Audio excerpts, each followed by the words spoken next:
and it was built specifically to be in World War II.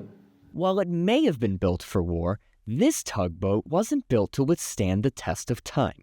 This particular tugboat is the famous LT-5, built in 1943 with the express mission of aiding in the invasion of Normandy. It's number 5 of its class. There were 14 built. They build them fast, simple, kind of down and dirty, and they were sent off to help with the support teams that were helping support the soldiers and the Army and Navy that was over in Europe fighting over there.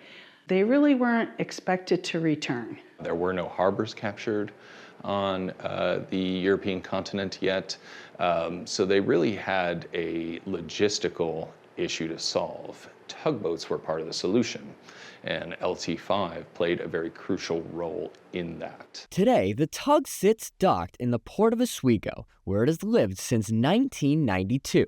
And according to the museum, the boat is showing its age. Right from the beginning, she came in, she was pretty rough looking.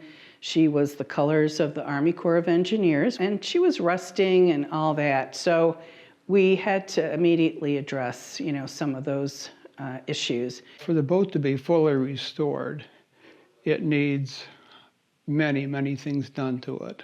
Some of the parts that need to be replaced they no longer exist, and so they would have to be remanufactured from original prints. So there is just so many things that would need to be repaired, remained, or replaced on the boat.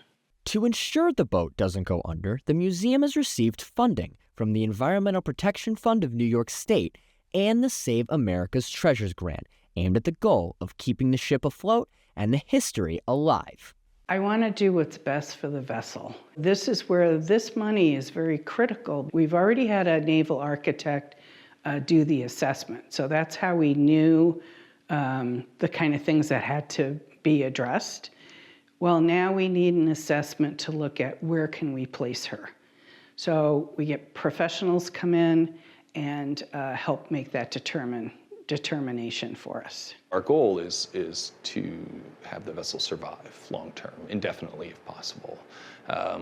And as we move forward as an organization, we often look to the next generation, so it's preventative care as well that makes up a large part of what we're doing. To get the task done, community volunteers have come together to ensure this boat stays above water and lives to tell its tales. This gentleman is Captain Lance Knapp. He was the volunteer captain, and he recruited the volunteers, and he oversaw the restoration and the engine repair so that she was finally operational.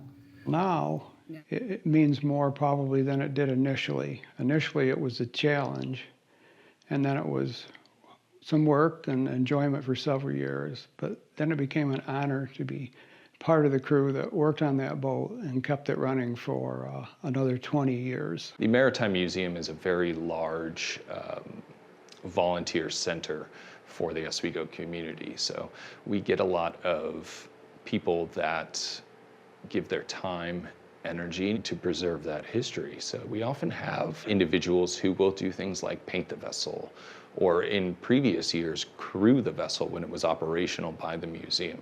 If the boat wasn't restored, it would be the loss of a historic vessel that can't be replaced.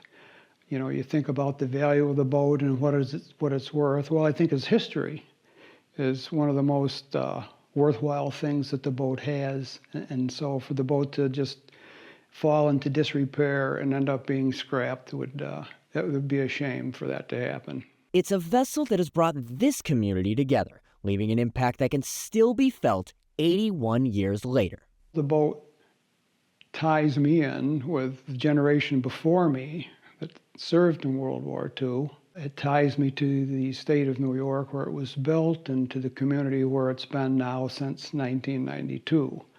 Plus, it served 40 some odd years on the Great Lakes pulling the dredge boat around. So it's a vessel that's worked its whole life, and a great boat with a great history. And a number of years ago, we had a gentleman who was a World War II volunteer. He felt it was an honor for him to be representing that boat and all that it means. And people were honored to speak with him because of being a veteran. I think that is the impactful part of this whole project, is how it makes us feel inside. And I think it's pretty inspiring to keep our history going, keep our history alive. In Oswego for WPBS Weekly, I'm Luke Smith.